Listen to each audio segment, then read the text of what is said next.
It's Cardstock Brussels Store. Fine rendition of the Cardstock theme tune. Oh, Sorry, I don't think that was the right key. oh, we did change it for 2025. We said we were going to do it in C major. Disappointed. I was hoping we were going to get it on the ready less. Rather than C less than C major.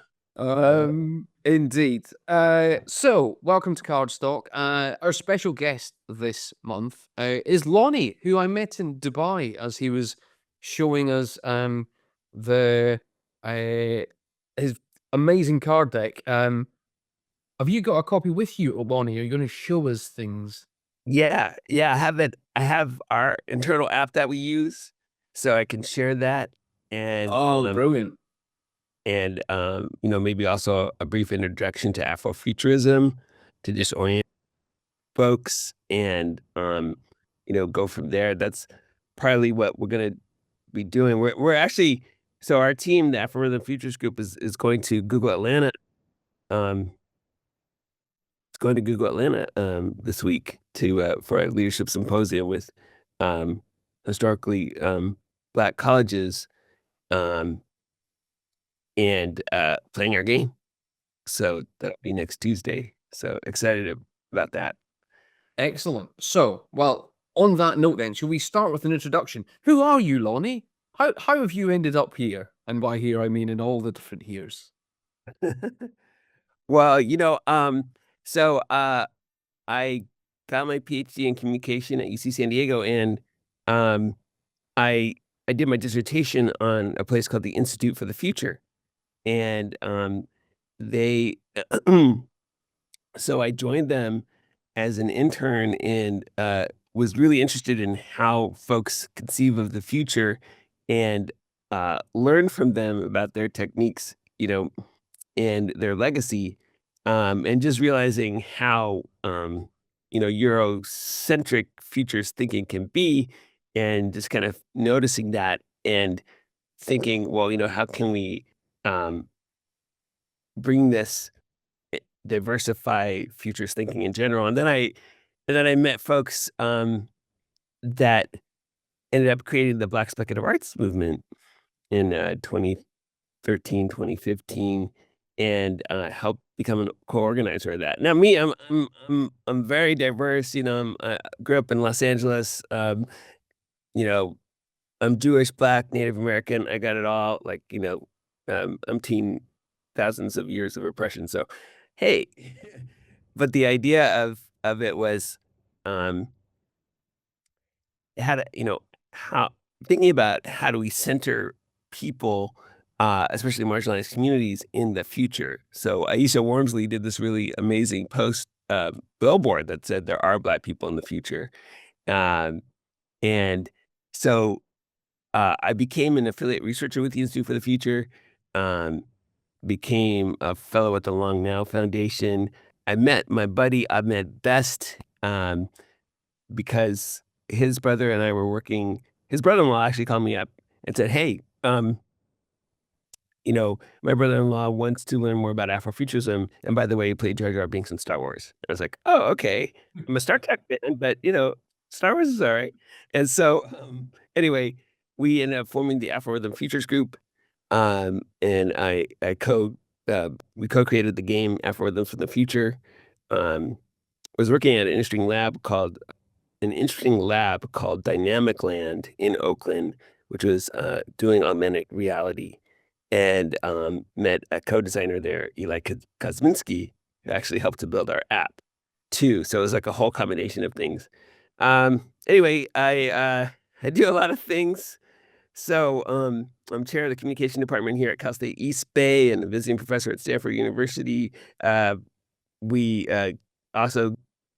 decided to co-create this after-school program called the Community Future School with high schoolers based at the Museum of Children's Arts in Oakland.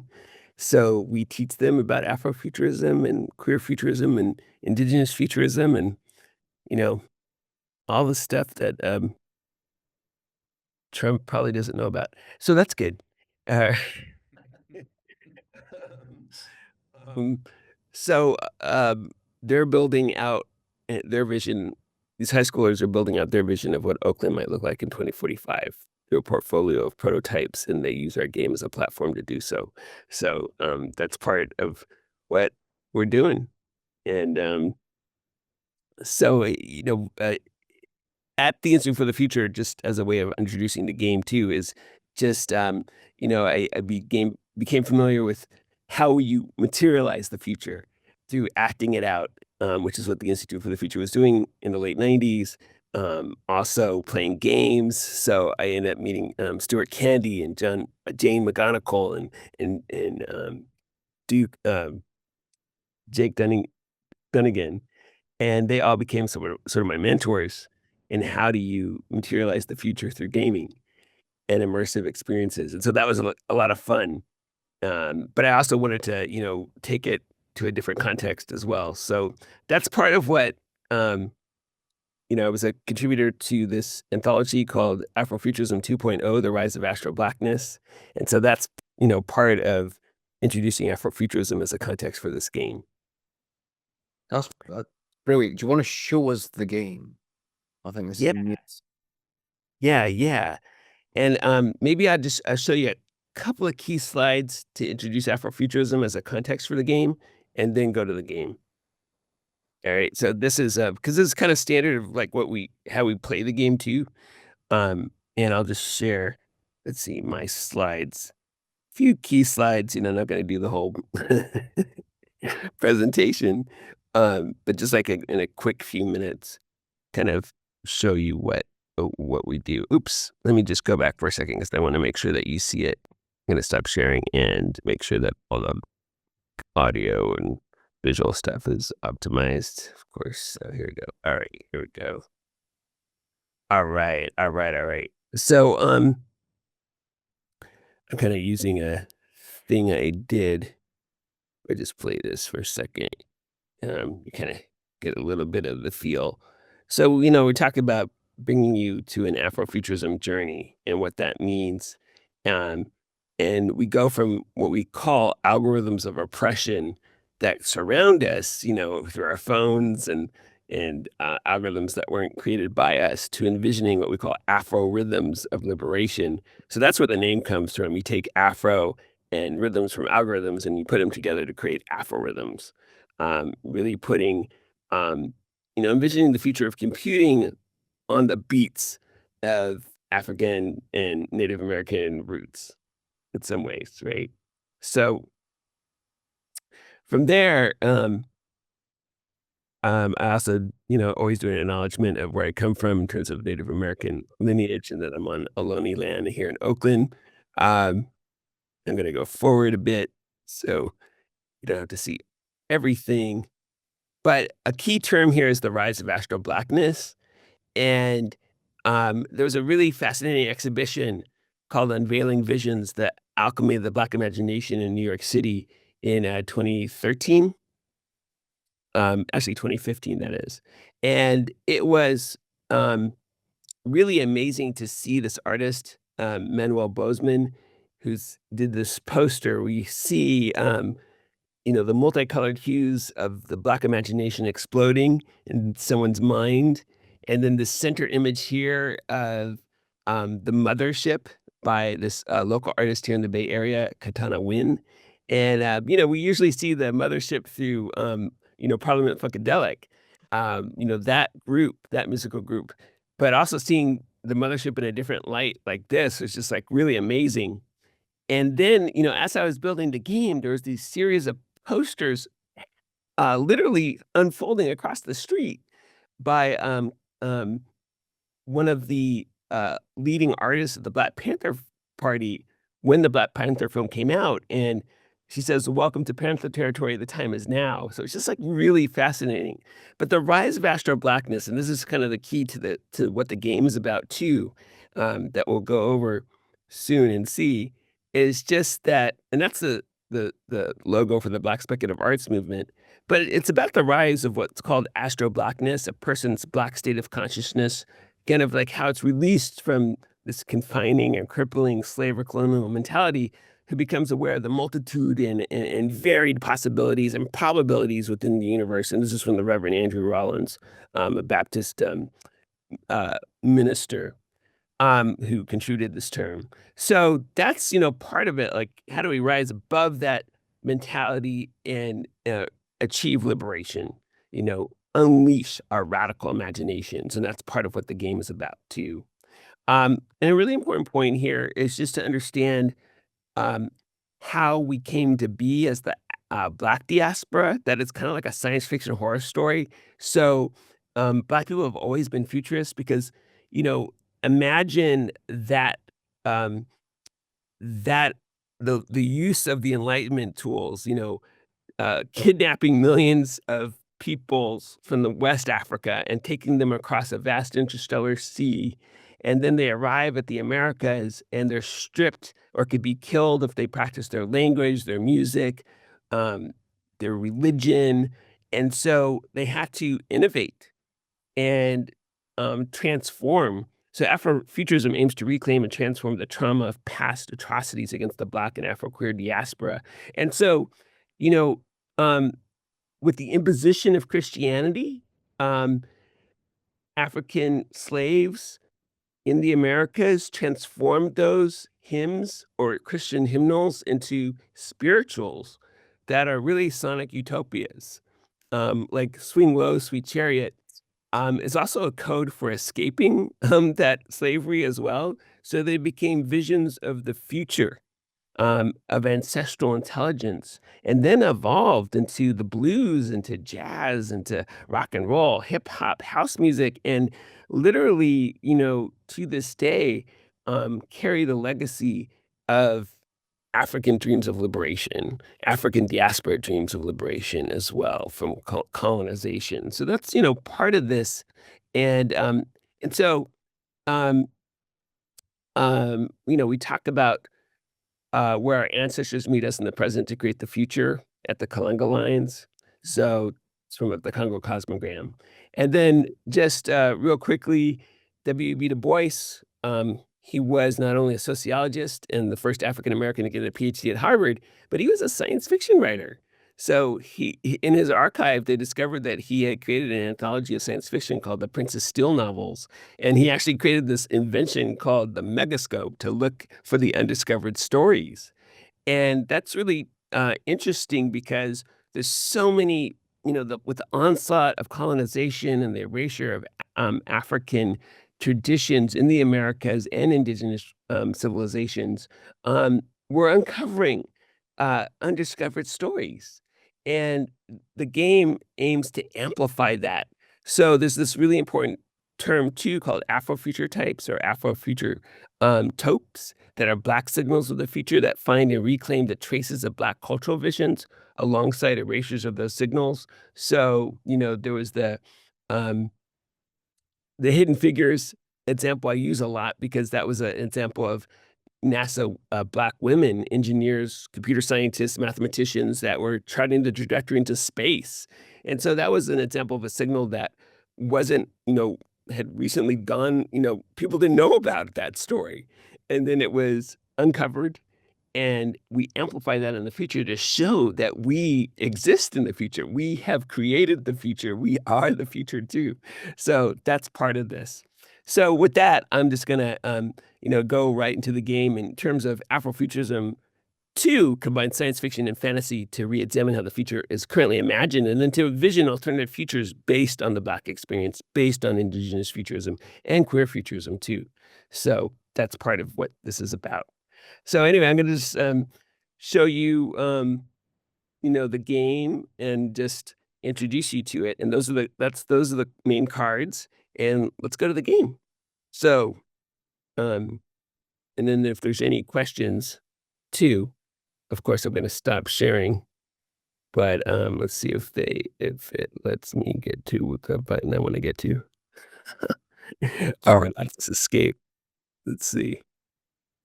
All right, there we go. Can you see me now? All right, good. All right, so let me go into the game and what it looks like. And we'll be going here.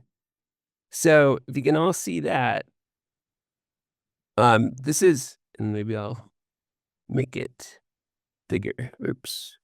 Let's see here. Let's go back. All right. So I believe you can all see that. Most And- on your slide, actually, Lonny. Gotcha. Okay, let me stop sharing for a second, and then I'll share again. All right, here we go. You see that now? Yeah. All right. So these are the basic cards. Can you see it? I think it's still the last slide from the deck. Oh, really? Okay. Unless that's what you're showing. It's the 4 cards, right? Yeah. Well, let me go. Yeah. Let's see. That should be the deck now. That was the last slide, but let me see if you can see this. Let me go. I'm gonna go here, and can you see this? Yeah. Yeah, nah. Yeah. Great. Okay. So we start with 6 cards. We call them tensions, and they're about futures that we aren't sure how they're going to go. That's what we call them tensions in futurist jargon, right? It's called critical uncertainties. But really wanted to change that name into get at the heart of the issue. So it's like, will we have more or less empathy in the future? Will we have more or less artificial intelligence? Will we have more or less Black storytelling? More or less African innovation? More or less hip hop? And more or less pandemics? And that's just an example of that. And we usually will have folks choose 2 cards through a straw poll. And, depending on what we ask folks, well, what do you feel like discussing today in terms of choosing 2 tension cards to build our world, And so I'll give you an example of let's see if I can share that. I can give you an example of what that straw poll looks like too. Let's see. But maybe I'll just stop sharing for a minute and share this other thing so you can see the tensions. And I can also put the straw poll in the chat if you want as well, so you could actually choose a tension that you want to play with as well. So here's the straw poll in the chat. And then I'm going to stop sharing and go to the straw poll for a second as well. We'll kind of flip back and forth. And so, you can start to vote if you want right now. I might choose one of my favorites is that, and then maybe empathy. These days, kind of AI is implicit in everything we do, so I don't necessarily have to choose it, right? But you could vote right now and then see where we end up. And right, okay. So we got some votes in. We have some votes in, which is exciting for you all to see. And right, it looks like it's ongoing. So we give about a minute or so for folks to choose. So it looks like we do have empathy and Black storytelling leading the pack here. And we'll keep going, until we do a countdown. 5, 4, 3, 2, 1. And looks like, hip hop's going. Okay, we got hip hop going. All right. Ooh. All right. So then we'll go back to the game. And I know we're kind of doing the quick version, which is what we did in Dubai. Like we did that in 15 minutes. I can believe we did that. That's probably the shortest game we ever played. But we go back here, and now that you've chosen, we'll see these are the tensions that we've chosen: empathy and hip hop, right? So then we go around, and for a few minutes, we decide, well, what do these mean for us today? And here is where we're going to decide on what level of empathy or what level of hip hop on a scale from 1 to 5 that we'll have, 5 being the most, 1 being the least, and choose that. But first, we had just ask you briefly, like, what does empathy mean to you at this moment? What does hip hop mean to you? And we kind of go around that. And if folks just want to kind of share, what does empathy mean to you first for a minute? We can go around and just say, what does empathy mean to us at this moment today? Feels And, like a missing thing at the moment. It feels like it's something we are losing. It terrifies me. Yeah. I know. I woke up this morning with that same feeling. Sorry to be a downer. Yeah, so something that we're missing, something that needs to be more in the world, right? It seems elusive. What else? Like, how else would you define empathy for yourself at this moment as a community today? It's just inspired by some of your slides before. I feel that sort of people are naturally empathetic, but therefore you go, so what's changed? What is trapping our empathy so that it doesn't come out? You go sort of like, how have we lost empathy, or is it just trapped by other things? Yeah. Yeah, no, seriously. I mean, we had Trump before. And, actually, that was like one of the best phases, I think, of innovation, because everyone realized, hey, we kind of like, we need more empathy. I mean, movements became more distributed, flowered. Afrofuturism came to its own uh, after Trump was elected. So, we kind of think that you can innovate during these challenging, darker fascist times, right? But yeah, anyone else about empathy? Like, that's great. Missing something that is trapped, blocked. Can we unleash it? I feel it comes from direct shared experience, either in or with someone in their own world. Love it. Love it. Yeah. Direct and shared experience connection. Right. Yeah. Feeling with people. Well, that's a really good, understanding of empathy at this moment. And then we can then think about, well, what does hip hop mean to us? Too. How do we define hip hop for ourselves as well? You know, um, and it can cover a lot of different genres of music, even if it's not exactly hip hop sometimes, but hip hop kind of, I had a friend at UCLA in my dorms, and he was like, "Oh, hip hop, that's just a fad, right? That's gonna fade away." I'm like, yeah, right. There's something really interesting about, for me, in hip hop, and having listened since I was in my teens, which is a very long time ago now.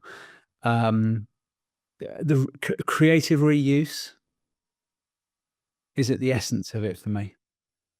Yeah, I love that, right? The mixing, the remixing, the creative reuse. Yeah. No, Ahmed, Best, my partner, business partner, great friend, he has a whole story about Grandmaster Flash coming down, plugging in his invention called a crossfader into an electric lamp in the Bronx. Because Ahmed grew up in the Bronx and actually saw this happening, unfolding in his eyes, and that the crossfader was how you move one song into the other, so you keep the party going. And sort of that creative reuse was born right in this crossfading machine that Grandmaster Flash does not get any compensation for.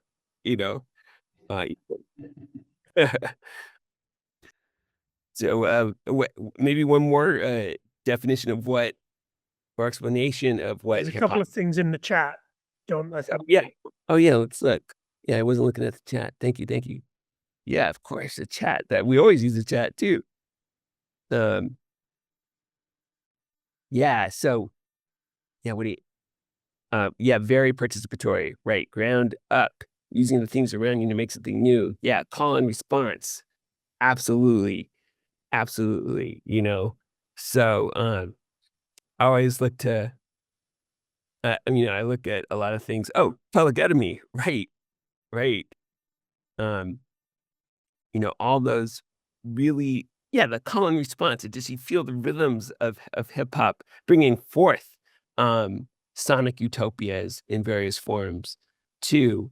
And utopias that can be challenging and about liberation and struggle as well. Yeah, it comes from direct experience and also inspiration, political. Love it. Okay, this is amazing. So thank you. You all, wow. I like, this is great. Thank you. So we've, come to these definitions of hip hop and empathy as a community, what they mean. And then we're going to decide and remember that these lines that we see, we call them the Kalunga lines, the turn in the path, the crossroads, as the point of intersection between the ancestors and the living, where new possibilities emerge. Anything can happen, right? Rich can become poor, poor can become rich. We could actually distribute wealth in the future, even though it looks so daunting at the moment, right? The billionaires in America could actually be taxed at some point again. But we decide now on the levels of hip hop we want and the levels of the empathy we want to have in the future. And our future horizon can be at any point. It could be 10 years in the future, or 50 years in the future, 1,000 years in the future. We kind of leave it up to everyone to kind of think about what time horizon they want to be in. We don't put a constraint on that. But we do remind everyone that, someone's utopia can be someone's dystopia. So a 5-5, the most amount of hip hop and the most amount of empathy could be a great thing. But some folks, might have a backlash against that, right? We certainly have had that in America. But now we're gonna decide if in the chat you could put on a scale from 1 to 5, and we could have the first number be hip hop and the second number be empathy. You know, as an example, 5, 1, if you wanted to have the most amount of hip hop and the least amount of empathy, for instance, put that into the chat and we can kind of decide on, how much levels are we going to have of hip hop and empathy in our future and building our world going forward. So, so I'll just, great. Okay. 5-5, 4-5, 3-5, 2-4, 2-5, 3-5, 4-4, 4-2. And we do a rough approximation here of these numbers. I'm gonna say, just by looking at it, I don't have my chat GPT handy, or this would be easier, or my fellow chief storyteller Jade that would crunch the numbers. I'm gonna level us off at, it looks like, interesting. Okay, still getting those numbers in, I'm gonna go, my guess would be, okay, we got a number of 3. So maybe we're gonna go for a 3-4 as our numbers going forward. So a moderate amount of hip hop and more empathy.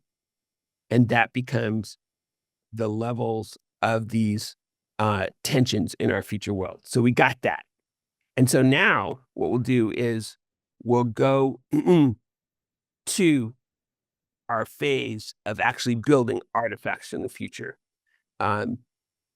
So in a world that has a moderate amount of hip hop and a lot more empathy, we're going to take a card that we call inspiration cards, and we'll take like one card from that, and one object card and one system card, like medicine, or it could be, that could be interesting too. And we'll smash these cards together to create an artifact from the future. So we have, and we can change these up. We have mental health awareness, mothership, mean warfare as one of our inspirations, textbook or sports as an object. We can change that up too. we can make these shoes, we can, change it up. And in our app, we can change what the inspiration cards, what the object cards will be, what the system cards will be. And hats off to Eli Kosminski he's a game designer too and created our app. So yeah, so that's the mission right now. So we take a few minutes and everyone can take an inspiration card, smash it with an object card, smash it with a system card like medicine, and what do you get? And as we walk folks through the game to then, talk about, well, what are you building and how can we help you and facilitate building this artifact from the future? So even if you have a seed of an idea, we as like facilitators build on it too. And that's what happens at our game events. At home, it's a different story. You're on your own. You could apply this in very different ways. But if folks have preliminary ideas and sketches of what they want to do or create, there's something in the connection between, and because hip hop's there as attention, I'm also going sort of like the mental health awareness and medicine. You go, Yeah. hip hop on prescription to increase empathy. Oh, I love it. Hip hop on prescription. So Dre was an actual doctor. Right. I love it. Yeah.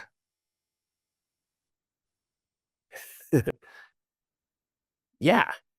And I think, right. So that's like combining mental health awareness, medicine, hip hop as a textbook. People are doing that, right? They're translating textbooks into hip hop rhythms, teaching kids through that medium as well. So, I have a colleague who uses translates hip hop into comics and uses them in middle school, in high school, in college. So, that we could call that the the RX, the RX, the RX hip hop, the RX hip hop, healing rhythm, something like that, right? As naming that object. And so there we go. It could be the RX hip hop healing rhythm, right? We call it that. We like to name these things as you're creating them as well. And everyone's welcome to kind of name their invention and their artifact too. So anyone else that's great. Like hip hop on prescription. I love it. That's like gonna keep in my head for the rest of the day right now. So anyone else have an idea of an artifact they want to create out of these? And So the thing that I was thinking again in the sort of mental health space around, and that this reuse idea, how you can help find ways using memes to be able to help people to be able to send positive messages to one another, but not in a kind of glib way. How do you break out of that trite nonsense that you get on Facebook? Things that are impactful, things that are meaningful, things that are going to be at the right time for the right people. oh, I love that. And it's only that because we know them because we know them rather than a machine or an algorithm knowing them, that it becomes the right thing for the right person at the right time. Oh yeah, I love that. Yeah. Yeah. Ooh. No gamification, no reward mechanism, just doing it because you want to be able to help others. Wow. Right. Yeah. Unconditional empathy means. Yeah. That's nice. Could it be a dispensary, hip hop dispensary? Ooh, a hip hop dispensary. That Yeah. sounds like all other artifact. Yeah, Go see the doctor. hip hop dispensary, and they happen to give you a little cannabis at the same time. Yeah, So I think maybe they already exist. that's interesting, isn't it? You blow out what exists. Yeah, yeah, and cannabis. At the same. That's really funny, actually. I do a thing where I get people to be able to think about dystopian futures, dystopian evil startups, and so often they'll do that, and they'll come up and they'll go, "Oh shit, that's Facebook, isn't it?"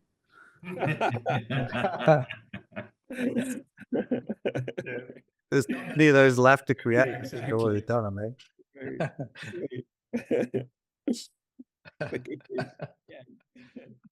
Get your rhythm and get connected, right? You know, so that so that's an example, and if anyone else, we can keep going with this because Can you click through some of the other cards so we can see what else? yeah, definitely. So we have Black Joy, might keep mothership, disability justice, mental health awareness, need more for restorative justice, Parable of the Sower by Octavia Butler, pretty prescient novel of an incoming president who becomes a dictator. Right, it actually occurs, I think, in 2024, 2025. So Octavia Butler had some empathy for the future there. It's also a comic novel now as well, so a lot of different things. And then we have different objects, housing, so standard objects that we take. And I always find that interesting, right? You take a familiar thing and then transform it into a future thing, right? We're kind of, as futurists, familiar with that. In doing that map, you take a lot of folks have done things with artifacts with public parks, which has been interesting. Public park as a farm, something that gives out food to people as well, so it becomes really interesting. Bracelet, we've had an ancestral bracelet happen before too. Again, going through these climate change refugees, Black superheroes, one of my favorites too. So bioaugmentation, always interesting as well. I can especially relate because I have diabetes, so I have an insulin pump. That's like a patch on my arm. I wish it talked to me more, but it, so it's, I'm augmented. What does bioaugmentation mean in the future? We just did a film with Ahmed around an exhibition of bioaugmentation in the future, where like 1,000 years from now, we go to a distant planet and create crops that are recognize the rights of all species to coexist together. And but the way the crops are created are through dancers. So a dancer will plant a crop. Another dancer will grow the crop. Another dancer will harvest the crop. And I got to play a starship commander of the mothership, bringing the dancers to a distant moon or planet. So that was like a dream come true. I can imagine you're a very good ship's commander. Thank you. Yeah, I felt like I was more egalitarian than Picard, but had his wisdom. Excellent. Shall we?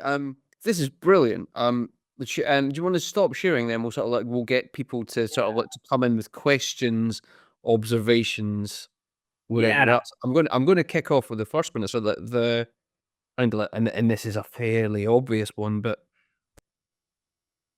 just having the cards, be it physical or in digital version, just becomes super generative in this framework. You must find whenever you play it, it's kind of like the sheer number of things you come up with must be huge. Yeah, we do have like archives of artifacts now, and some of them that we actually can print out and make too. So it's fun. And like, that's what we want to have is an archive of artifacts and the various events and peoples that created them and illustrate that too. Yeah, I kind of think of the it's almost like Dylan electrifying folk music, right? With cards. It's like making our digital cards. But yeah, we do. And, you know, hand it off to Stuart Candy because he had the Thing from the Future card deck that we hacked at my school during a digital game jam that we were doing.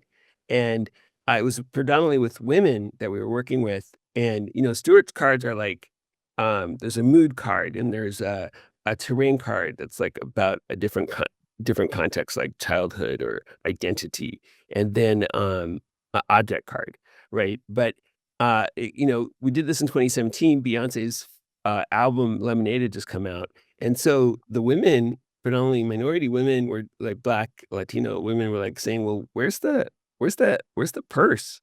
Where's the handbag? Where's LGBTQ? You know, where's the Black diaspora? You know," and they were like, "Well, Kanye's a mood, Beyonce's a mood." You know, so it's like they're really breaking apart and anchoring this game into a cultural context. Yeah. Oh, Esther.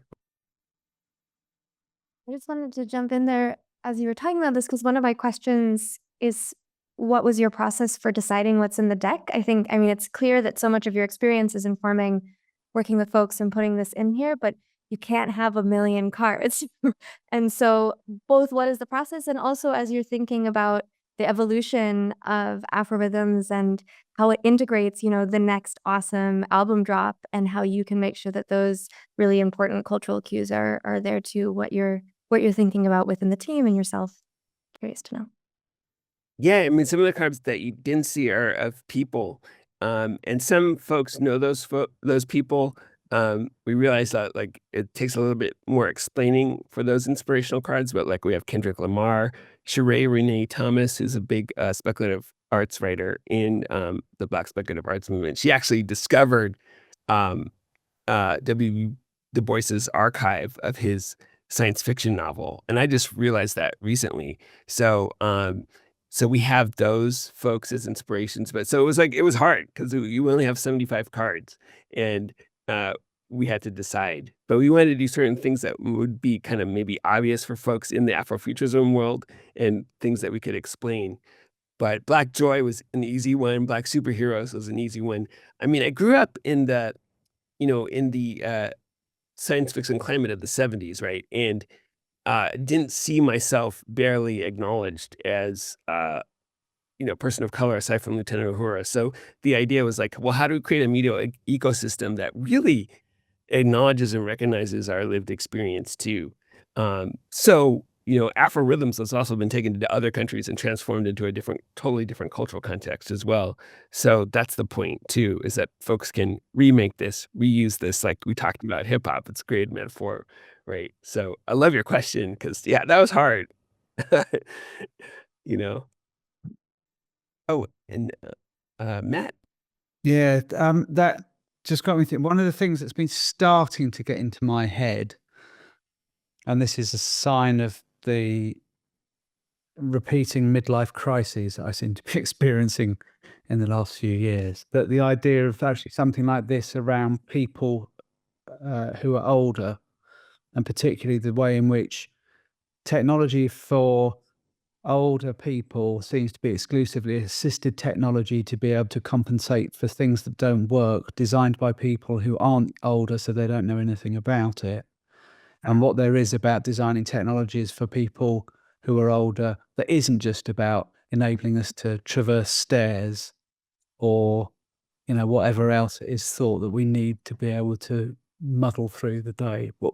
And that, I think there's something interesting in that, because I think there's going to be a huge need for thinking about design that isn't just 20 and 30-year-olds. No offense to anybody who is still in that age category in the call, because the lived experience just isn't there. Yeah, totally. One of my great futurist friends who does a lot around queer futurism talked about that. Jason Tester. He has a really good talk with the Lung Now Foundation where he talks about queer folks getting older and how robotic assisted living would assist them. Would they understand their experience? And how do we create, what I call mothership AI or queer AI, things that would be infused with Black soul, or soulful in general that could uh, get us, right? So, all these LLM uh, uh, models are, when they're trained on certain types of data, right? Do they understand who we are really? And of course, it's not diversified. And we need them. We need that. Yeah. In fact, there's a lot of stuff like Eric Dishman from Interval Research. His whole thing was on um, building interfaces for the elderly. So I think it's a key form. I'm I turned 60 this year. I'm like, what the fuck? But it's great. I love it because 60 is the new 40 or whatever. It's like we're just, if you're lucky, to be in a place where you have accessible medicines. There's a thing. There was a book called The 100-Year Life that was written about 7 or 8 years ago, and one of the things they talk about in there is that in Western society, old now starts at 86. Before that, it's not old now. Whereas, for our parents and our grandparents' generation, 60 was old. And if you look at footage from the 50s and 60s and 70s, you see these old people, and then you look at how old they were, and you go, "Gee, I'm past that now," So there's that kind of thing. Now, Ian, I'll pick up with you because I'd love to talk more about this stuff as well. Yeah, definitely. I love those questions. Yeah, thank you. And That's Matt. Have you heard of the Modern Elder Academy? No. Chip Conley, but he's all about midlife extension. Literally, as you just described it, midlife is everything up to the last bit where you're not as agile and everything. The last final piece, but the midlife is growing massive.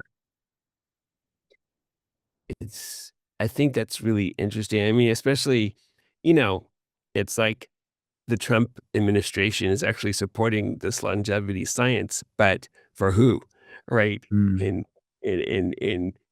it's just interesting how these things get appropriated by the far right, but for whose benefit, and always being suspicious. But for me, I'm like, bring it on. I'd like to live longer. In 1900, the average age was 40. It's doubled since then in industrialized nations and in others, and in the blue zones and folks who eat well, right? So I just find it really fascinating. But yeah, any more questions about it, about the game or ideas? Oh yeah, someone asked about the evolution of it real quickly too. I think it was Trisha. Putting this into a role-playing context, we'd love to have like a role-playing improvisational game where folks created scenes from the future as well with these cards. And so it becomes like almost like a Cirque du Soleil of the future that you do as a game, kind of a Dungeons and Dragons type of approach, but I think even better. So, Chris, sorry, cut you off.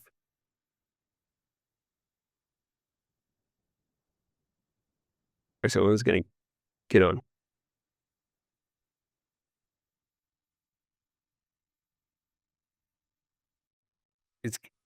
Chris, did you have a question or comment? Did Liz have something to say? Matt's hand is up, but Oh, sorry, that's because I haven't lowered my hand. I have one observation back on your what when I saw it in Dubai, what I loved about the game was kind of like for every 2 cards that I went, I know what that is, there was 1 card that I didn't. And so as a kind of like, but as a mechanism for discovery, you go, I know what this is, I know what this is, but now I need to listen to you to come out to find out what is that. So actually as a way of introducing others to an experience which is not necessarily theirs. It's like I wonder if there was some sort of like balance in this, and this comes to all sorts of like card games and so on. You go, so like, what's the balance between knowledge and discovery that you want to put into a future's card games? You go, oh, I don't know what that is, but I want to know now. Yeah, I mean, I think one of the things like we say during the game is we want to unleash people's radical imaginations in a way that heals people, right?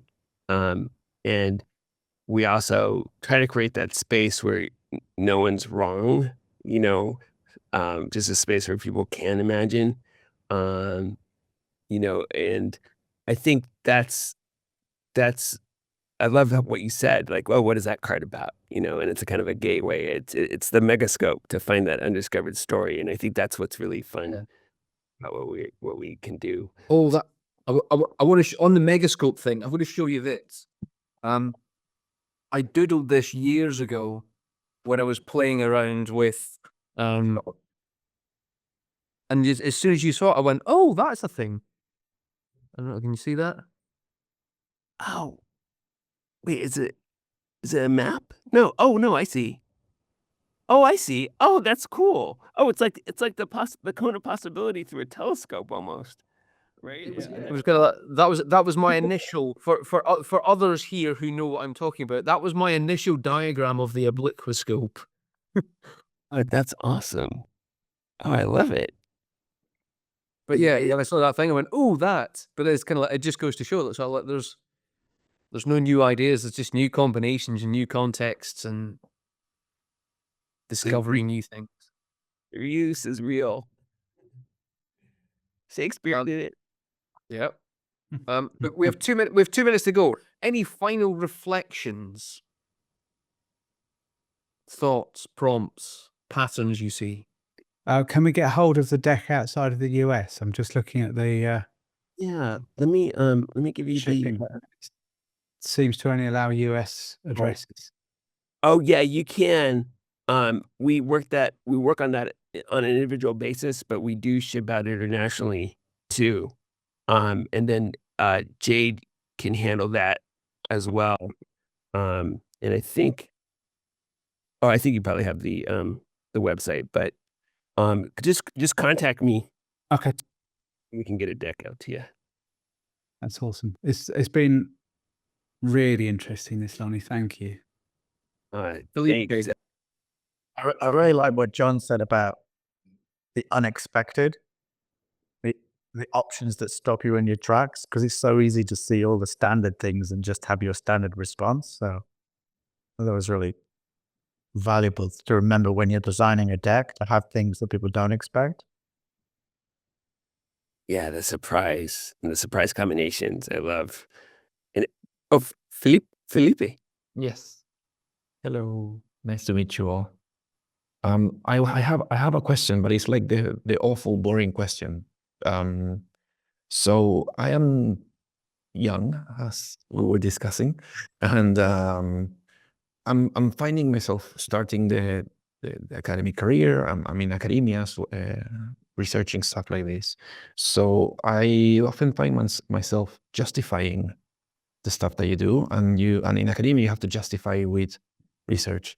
So I wanted to ask you if you have done any research that you can share that I can then write down as, this guy has done it. You can see it in a reference here and there, because sadly that's how the game is played.